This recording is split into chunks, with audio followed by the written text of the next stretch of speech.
Welcome to another problem. Today we're going to solve this problem which talks about finding the maximum depth of a binary tree. And this one tells you that you're given the root of a binary tree, return its maximum depth. So let's say if this is the binary tree, then you want to find the maximum depth. So obviously if you go this way, this one doesn't have much depth, it's just one level down. But if you take the right path from tree, then this one's one level down and there's another level down, right? So this is going to be level 1, level 2, level 3. I'm just gonna separate this part.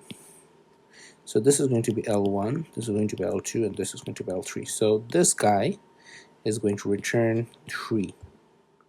All right, so I mean the approach is nothing very, it's the same thing. It's exactly what we're going to do that we talk about here. We're going to basically traverse down, all right? And at every level, we're just going to check what's the left subtree's height and what's the right subtree's height.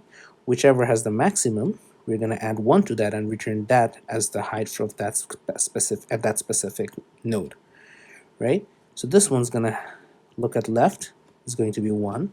This one's going to look at right, is going to be 1. So this one guy is going to return 2, right? And 3 is going to get 1 from here, right? Because it's a leaf node.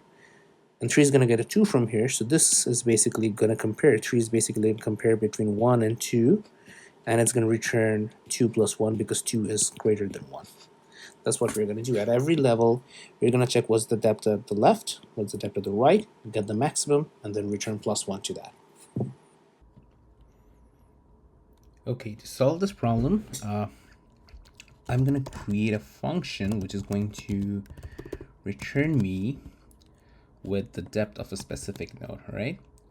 So it's going to take in a node, and what it's going to do is this function is going to be constructed in such a way that whatever node that I send to it, it is going to return me with the maximum depth from that specific node. So if I send this 3, then it's going to return me 1, 2, 3, right? If I send in this 9, then this is going to just return me with a 1, all right? So for now, let's assume that this is going to eventually come down to something which is going to return me with the maximum depth of a specific node that I send. All right, so first thing that I'm going to do is have a base check, and which is going to be if there is no node, then I'm going to return 0, right? And then what's the step that I need to do? To find the maximum depth, I need to find the height of the left child and the height of the right child, right?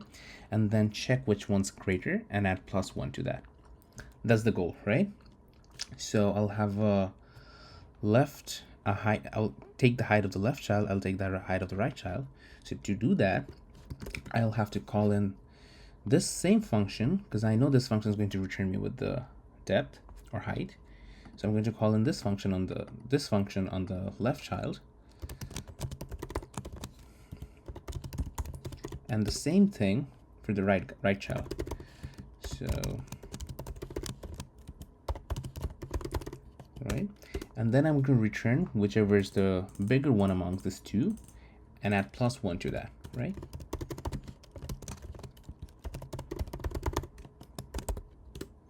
Right, so this function is now, if whatever node it takes, it's going to give me the height or the depth for that specific node. So what I now have to do is I need to call this function because I want to find the max depth starting from the root node, right? So I need to call this function on the root and return whatever I get